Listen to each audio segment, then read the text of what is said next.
오늘 증거할 말씀입니다. 요한복음 1장 17절입니다. 제가 봉독합니다. 율법은 모세로 말미암아 주신 것이요 은혜와 진리는 예수 그리스도로 말미암아 온 것이라. 로마서 10장 4절 말씀 하나 더 보겠습니다.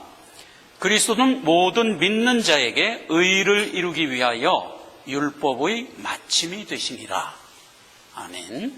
자, 오늘 이 말씀을 중심으로 해서요, 율법의 마침이 되신 예수라는 제목으로 은혜를 받고자 합니다. 자, 우리가 지금 다니엘서 9장을 강의하는 가운데 71의 예언 부분을 우리가 지금 대하고 있습니다. 지난 시간에는 71의 예언 중에서 안식에 대한 내용을 살펴봤어요. 레위기 26장 46절에는 안식과 관련된 모든 법도와 규례와 계명을 주시면서 마지막 결론을 이렇게 얘기했습니다. 내가 지금까지 너희에게 준 모든 것은 율법이니라. 우리에게 주셨어요. 그래서 이제 우리가 그 안식을 받았는데 그 안식의 내용이 무엇인가 하고 들어가 보니까 예수 안에서의 쉼이었단 말이에요. 마태복음 11장 28절에 수고하고 무거운 짐진 자들아 다 내게로 오라. 내가 너희를 쉬게 하리라. 라고 말씀하셨던 예수 안에 들어가는 것, 이제 여기까지 우리가 살펴보았습니다. 자, 그런데 오늘 읽은 본문의 말씀을 보니까 하나님이 율법을 통해서 우리에게 법도 주시고 끝내 예수 그리스도를 통하여 은혜와 진리를 주실 것이다. 특히 로마서 10장 4절에 보니까 그리스도가 너희가 받은 율법의 마침이라 이렇게 얘기를 해준단 말이에요. 그러니까 이제 율법을 받은 모든 사람들은 그 율법의 종착점이 예수다라고 우리에게 이제 알려주신 셈이란 말이에요. 예수님이 공생애 3년을 사실 때 이스라엘 백성들이 어떻게 하면 영생을 얻을 수 있습니까? 라고 예수님한테 이제 질문을 했어요.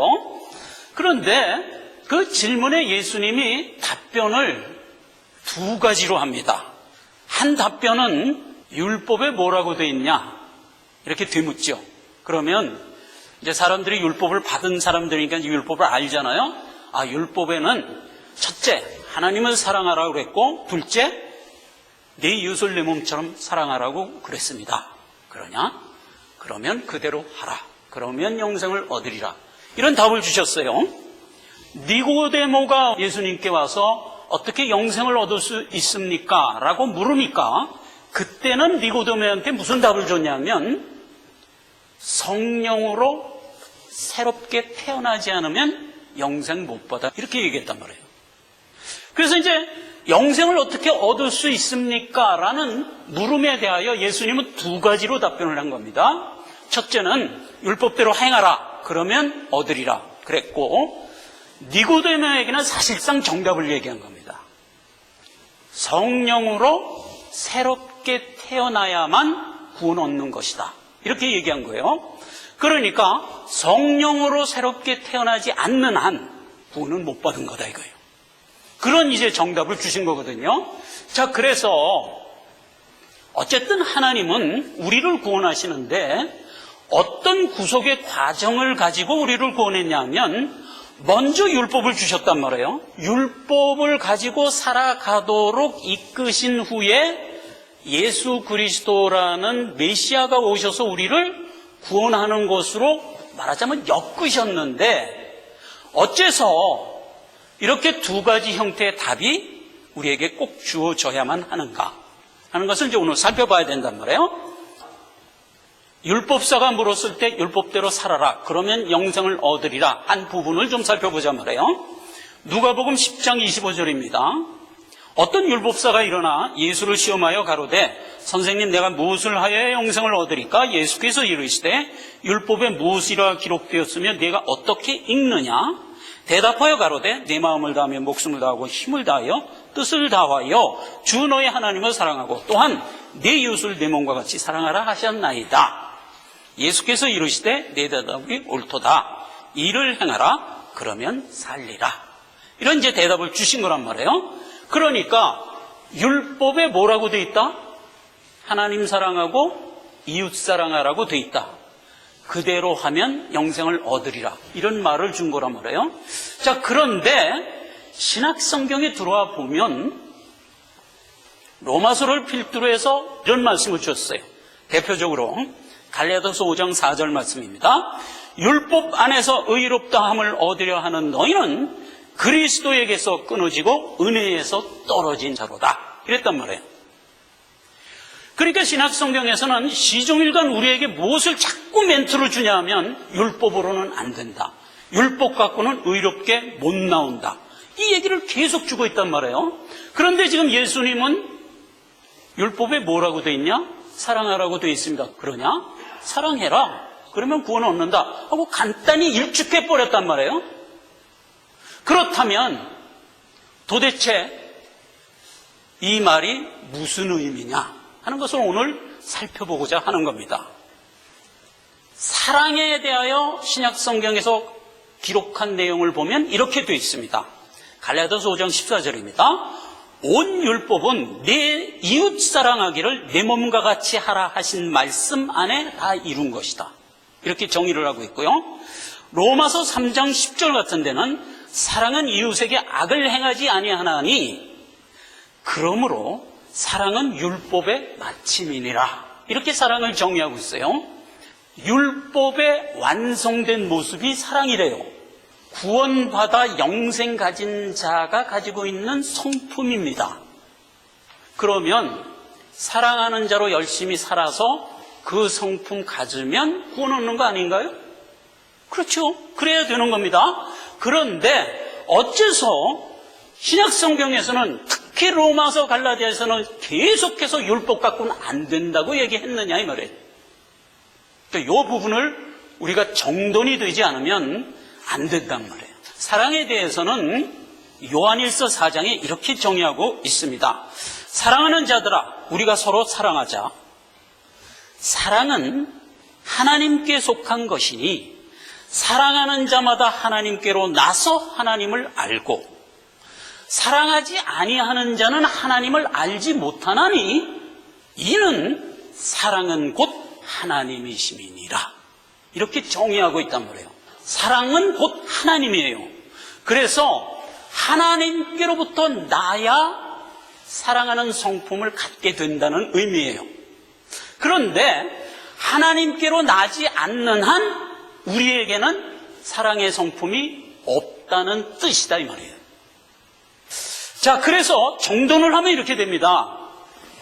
하나님께로 새롭게 태어난 자, 즉 거듭난 자가 사랑의 성품을 가졌어요. 그거는 하나님이 준 거예요. 그래서 갖게 된 거예요. 그래서 구원받은 거예요. 그게 니고데모에게 준 답변이었어요. 어떻게 구원 얻을 수 있습니까? 성령으로 새롭게 태어나야 구원 얻는 것이다. 그런데 태어난다는 것은 내 마음대로 되는 문제가 아니잖아요.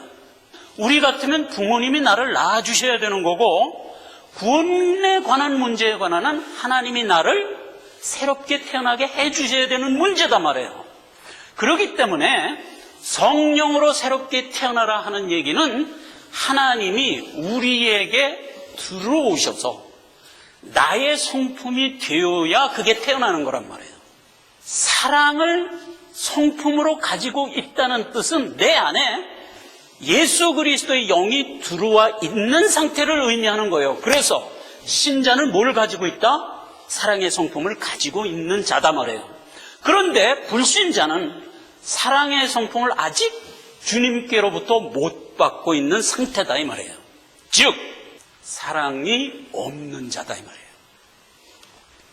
아니 사랑이 없다니 무슨 말입니까? 지금 인간 세상에서 검색어 1위를 찾으면 언제나 사랑이죠. 모든 문학작품이나 모든 예술이나 음악이나 그림이나 모든 주제에 언제나 1순위 주제가 사랑이잖아요.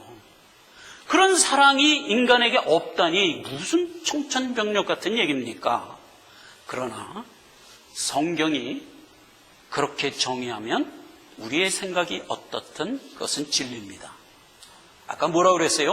사랑은 곧 하나님이다. 하나님께로 나지 않는 한 사랑의 성품은 우리에게 없다. 이렇게 정의했잖아요. 그걸 믿으셔야 되는 거예요. 자, 우리는 우리가 누군지를 압니다. 구원받은 우리는 압니다. 아담과 하와가 하나님의 명을 거부하고 득죄하여 죄인의 자리로 떨어진 자들이에요.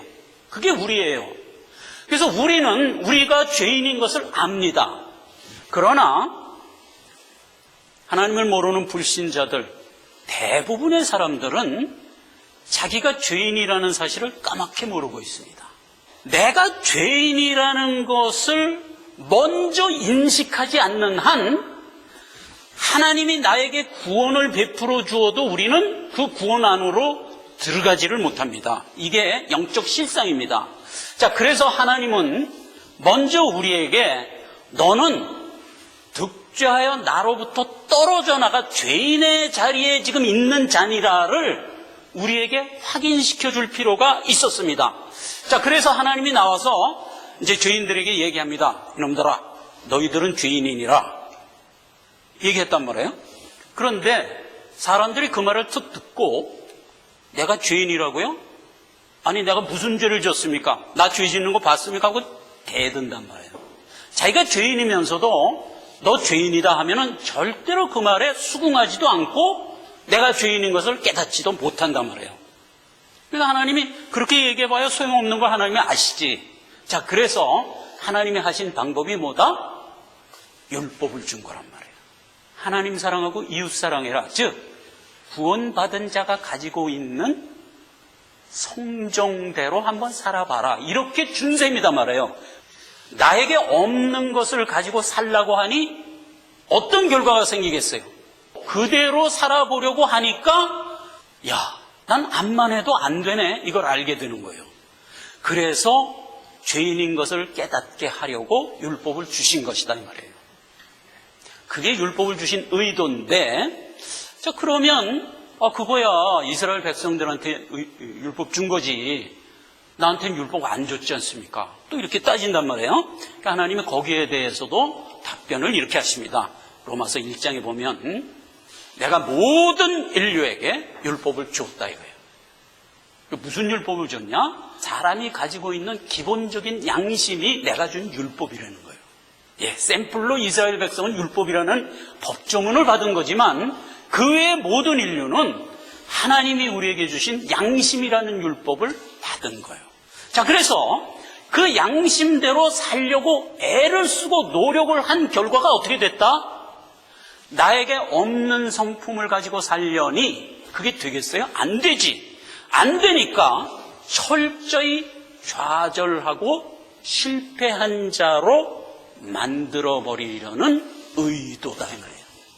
무엇이? 하나님은 우리에게 양심 주고 율법 준 의도다 이 말이에요. 그러니까 인류는 양심대로 살아서 자기를 완성할 자가 아예 없다 이 말입니다. 율법을 받고 율법대로 살고자 한 자가 어떤 모습으로 이제 부딪히게 되는가 하는 문제를 로마서 7장에 보면 이렇게 기록하고 있습니다. 생명에 이르게 할 그 계명이, 이거 율법에 대한 얘기입니다. 내게 대하여 도리어 사망에 이르게 하는 것이 되었도다. 죄가 기회를 타서 계명으로 말미암아 나를 속이고 그것으로 나를 죽였는지라. 이로보건대 율법도 거룩하며 계명도 거룩하며 의로우며 선하도다. 그런즉 선한 것이 내게 사망이 되었느뇨? 그럴 수 없느니라. 오직 죄가 죄로 드러나기 위하여 선한 그것으로 말미암아 나를 죽게 만들었으니 이는 계명으로 말미암아 죄로 심히 죄되게 하려 함이라. 안 되는 거예요. 아무리 해도 안 되는 거예요. 드러나는 것은 자꾸 죄만 드러나는 거예요.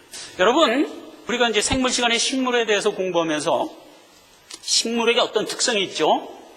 줄기와 잎은 해굽성이라고 그래요. 해를 보면 해를 향하여 나가고자 하는 성정이 있고요. 뿌리는 물굽성이다 그래서 물을 찾아서 뻗으려는 성정이 있어요. 그래서 이제 식물들이 그 생명을 갖고 살면은 해를 향해서 막 잎과 줄기가 자라나고 뿌리는 또 땅을 내려서 이렇게 이제 건강하게 자라는 거단 말이죠. 죄인들이 가지고 있는 성정이 뭐냐? 죄굽성이단 말이에요. 율법에 분명히 하나님 사랑하고 이웃 사랑하라고 우리에게 명을 했는데 그 명을 받고 내가 그쪽으로 안 가고 오히려 내 안에 있는 죄가 나를 죄를 향하여 가게 하더라 이거예요. 그래서 이제 죄곱성이 된 거예요. 어떻게 하든지 나는 죄를 짓는 쪽으로 자꾸 가게 되더라 이거예요. 그 얘기가 요 로마서 후반전에 가면 이렇게 기록되어 있어요. 19절 이하에, 7장 19절 이하에 내가 원하는 바 선은 행하지 않고 도리어 원치 않는 바 악을 행하는 거예요. 만일 내가 원치 않은 그것을 하면 이를 행하는 자가 내가 아니요 내 속에 있는 죄인이라 이 말이에요. 그러므로 내가 한 법을 깨달았노니 곧 선을 행하기 원하는 양심은 내 안에 있으나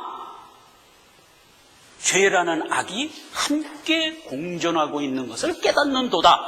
결국 뭐예요? 은혜 가운데 살아보려고 노력을 해서 깨달은 게 뭐예요? 나는 죄인이구나를 깨닫게 되고야 말더라 이거예요. 그 얘기예요.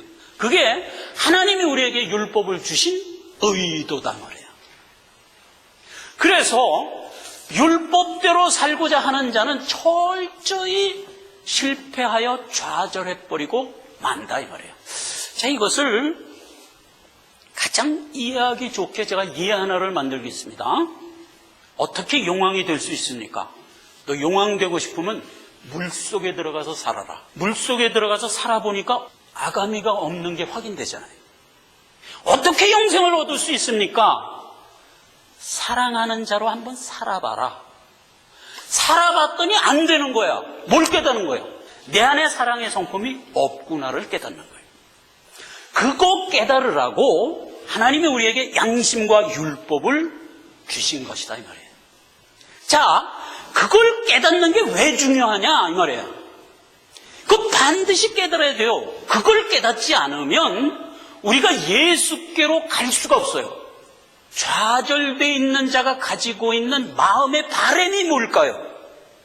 어떻게 하면 내가 하나님의 법을 지킬 수 있을까라는 강한 바람을 갖게 되는 거예요. 그때 내게 제시되는 예수 그리스도의 복음이 나에게 그 뉴스가 될 수가 있는 거예요. 갈라디아서 3장 24절입니다. 믿음이 오기 전에 우리가 율법 아래 매인 바 되고 계시될 믿음의 때까지 갇혔느니라. 이같이 율법이 우리를 그리스도에게로 인도하는 몽학선생이 되어 우리로 하여금 믿음으로 말미암아 의롭다함을 얻게 하려 함이라. 믿음이 온 후로는 우리가 몽학선생 아래 있지 아니하도다. 너희가 다 믿음으로 말미암아 그리스도 예수 안에서 하나님의 아들이 되었으니 누구든지 그리스도와 합하여 세례를 받은 자는 그리스도로 옷 입었느니라. 이렇게 이어지는 겁니다. 즉 우리가 율법을 받고 양심을 받고 그대로 살아가려고 애를 쓰다가 결국 실패하여 좌절됐을 때 가졌던 것이 무엇이었어요? 어떤 바람이었죠? 야, 내가 하나님의 법을 한번 이루고 살았으면 좋겠다라는 바람을 갖게 되었었단 말이에요. 그 바람이 성경에서는 소망이라고 그래요. 자, 그래서 이 소망이 무엇인가를 보니까 이렇게 돼 있죠. 야곱의 하나님으로 자기의 도움을 삼으며 여호와 자기 하나님에게 그 소망을 두는 자는 복이 있도다 이랬어요. 그러니까 우리가 가질 수 있는 소망은 여호와 하나님께 소망을 두는 것이에요. 이 소망을 우리가 말하자면 실패와 아울러 가질 수밖에 없는 거예요. 어떻게 해서든지 소망을 하나님께 두고자 하는 마음으로 결국 이어지는 겁니다. 골로새서 1장 21절 이하입니다. 전에 악한 행실로 멀리 떠나 마음으로 원수가 되었던 너희를 이제는 그의 육체의 죽으심으로 말미암아 화목케 하사 너희를 거룩하고 흠없고 책망할 것이 없는 자로 그 앞에 세우고자 하셨으니 누가? 하나님이 만일 너희가 믿음에 거하고 터 위에 굳게 서서 너희의 들은 바 복음의 소망에서 흔들리지 아니하면 되리라. 이렇게 얘기한 거예요. 즉 우리가 가지고 있던 이 귀한 소망을 그대로 소망으로 갖고 있는 상태에서 무엇이 우리에게 제시되냐? 하나님의 복음이 제시되는 겁니다. 하나님이 너를 구원했다. 이렇게 제시되는 겁니다. 그래서 복음은 예수를 믿으시오 라고 우리에게 얘기하는 거예요. 자, 그런데 예수를 믿고 나오세요 라고 얘기하는 것이 우리의 결단을 촉구하는 말이지만 사실상 영적 실상을 들어가 보면 무슨 얘기냐면 하나님이 너를 구원했다 이 말이에요. 너를 구원했다 이 말이에요. 그러니 이 구원을 확인하고 나오라 이런 뜻이에요. 그러니까 구원이 인간의 결단에 의하여 완성되기도 하고 또 이루어지지 않기도 하고 이런 뜻이 아니란 말이에요. 만약 그런 뜻이라면 율법으로 구원을 얻었어야지. 그래요, 안 그래요? 율법에 뭐라고 되어 있어요? 하나님을 사랑하고 이웃을 사랑하라. 그러면 구원을 얻으리라. 이렇게 되어 있는 조항이잖아요. 그럼 그대로 됐어야지. 율법대로 내가 결단하고 하나님 사랑하고 이웃 사랑하는 자로 살 거야. 그러고 나가면 그대로 됐어야지. 근데 안 됐다고 그랬잖아요. 안 됐다고. 왜? 내 안에 사랑의 성품이 없기 때문에 안 된 거잖아요. 그래서 하나님이 일방적으로 와서 나를 새롭게 태어나게 해서 내 안에 예수 그리스도의 성품, 사랑의 성품을 넣어주어야만 그때서야 비로소 내가 가지고 있던 소망이 이루어진다 이 말이에요. 이게 우리가 구원받은 실상이에요. 그러한 실상이지만 우리가 사람들에게 예수 믿으세요, 결단하고 나오세요 라고 얘기할 수밖에 없는 것은 누가 하나님의 선택받은 자인지 누가 선택받지 못한 자인지를 우리는 어차피 알 수 없잖아요. 그러니까 누구나 다 선택받은 자인 줄로 알아? 그렇게 말하는 거잖아요. 또 그 의미를 우리가 알아야 돼요. 자, 그래서 우리가 구원받은 것은 니고데모에게 예수님이 주신 답변도 뭐였어요? 어떻게 영생을 얻을 수 있습니까? 성령으로 거듭나면 영생 얻을 수 있다. 어떻게 성령으로 거듭날 수 있습니까? 어떻게는 묻지 마라 이랬잖아요. 그럼 어떻게 하냐? 네가 성령으로 거듭났는지를 확인하라 그랬잖아요. 거듭나는 것은 내 능력으로 될 문제가 아니잖아요. 하나님이 나를 태어나게 해줘야 될 문제잖아요. 그러니까 네가 구원을 받았는지 안 받았는지 확인하라. 확인하라. 고린도후서 13장 5절이 이 문제를 기가 막히게 서술하고 있습니다. 이렇게 되어 있습니다. 너희가 믿음에 있는가 너희 자신을 시험하고 너희 자신을 확증하라. 예수 그리스도께서 너희 안에 계신 줄을 너희가 스스로 알지 못하느냐? 그렇지 않으면 너희가 버리운 자니라. 이렇게 거꾸로 얘기하는 거예요. 내가 구원을 받았다. 하나님이 선포한 게 뭐예요? 복음의 선포가 구원을 받으라가 아니에요. 내가 너를 구원했다예요. 복음이에요 이게. 그러니까 예수는 그리스도다 이렇게 선포한 거잖아요. 그리스도가 뭐예요? 구원했다 이거잖아요. 구원자란 말이에요. 그러니까 예수는 너의 구원자다 이 말이에요. 그러니까 내가 구원을 받은 거예요. 받은 것을 확인하라 이거예요. 확증하라 이거예요. 성령이 내주함으로 이제 그것이 내 성품이 돼서 하나님 사랑하고 이웃 사랑하는 성품으로 살아가게 된 것을 확증하라 이 말이에요. 확인하라 이 말이에요. 로마서 8장 1절에서 4절입니다. 자, 로마서 7장에서 율법으로는 안 된다. 알고 보니까 죄가 너를 사로잡아 와서 아무리 노력해도 안 되더라. 이렇게 이어지고 그랬는데 예수가 와서 너를 구원함으로 인해서 내가 구원받은 자가 됐느니라로 이어지는 거란 말이에요. 자, 그래서 로마서 8장이 이런 결론을 내리는 겁니다. 그러므로 이제 예수 그리스도 안에 있는 자에게는 결코 정죄함이 없나니 이는 그리스도 예수 안에 있는 생명의 성령의 법이 죄와 사망의 법에서 너를 해방하였음이라. 율법이 육신으로 말미암아 연약하여 할 수 없는 그것을 하나님은 하시나니 곧 죄를 인하여 자기 아들을 죄 있는 육신의 모양으로 보내어 육신의 죄를 정하사. 이건 누구에게 한 거예요? 하나님이 하신 거예요. 그래서 육신을 쫓지 않고 영을 쫓아 행하는 우리에게 율법의 요구를 이루어지게 하려 하심이니라. 이게 우리가 구원받은 실상이란 말이에요. 영적 실상이란 말이에요. 하나님이 우리 안에 있는 죄성, 죄급성을 하나님이 끊어내시고, 이건 내가 한 게 아니에요. 하나님이 끊어내시고 그 대신 내 안에 성령을 내주시켜 줌으로써 내 안에 가지게 된 새로운 성품이 뭐라? 하나님의 성품, 즉 하나님 사랑하고 이웃을 사랑하는 성품을 갖게 됐단 말이에요. 그래서 옛날에는 내가 이루지 못한 율법의 요구를 이제 이루게 됐다 이 말이에요.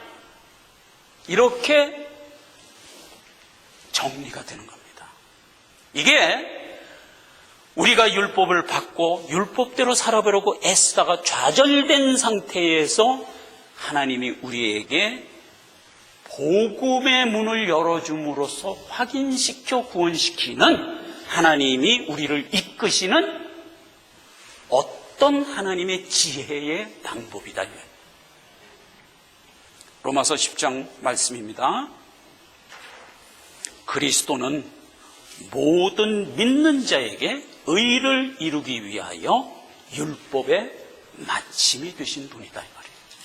자, 오늘 하나님이 우리에게 주시는 이 귀한 소망이 내 안에 내주함으로 내가 구원받았다는 이 귀한 사실을 모두 스스로 확인하시고 구원받은 자다라는 이 기쁨을 가지고 돌아가는 시간이 되기를 바라겠습니다. 기도하겠습니다. 하나님 아버지 은혜를 감사드립니다. 하나님께서 오늘 우리를 구원하시는 이 크고 귀한 하나님의 역사함을 우리에게 알게 해 주셔서 감사를 드립니다. 우리가 거저 선물로 은혜로 구원받아 영생을 가진 자가 되었습니다. 우리가 이 소망을 끝까지 붙들고 터 위에 굳게 서서 하나님이 우리를 이끌어가는 이 순례길을 넉넉히 통과하여 하나님의 성산에 이르는 그날까지 하나님이 이끌어 주시고 인도해 주시옵소서. 예수님의 이름으로 기도했습니다.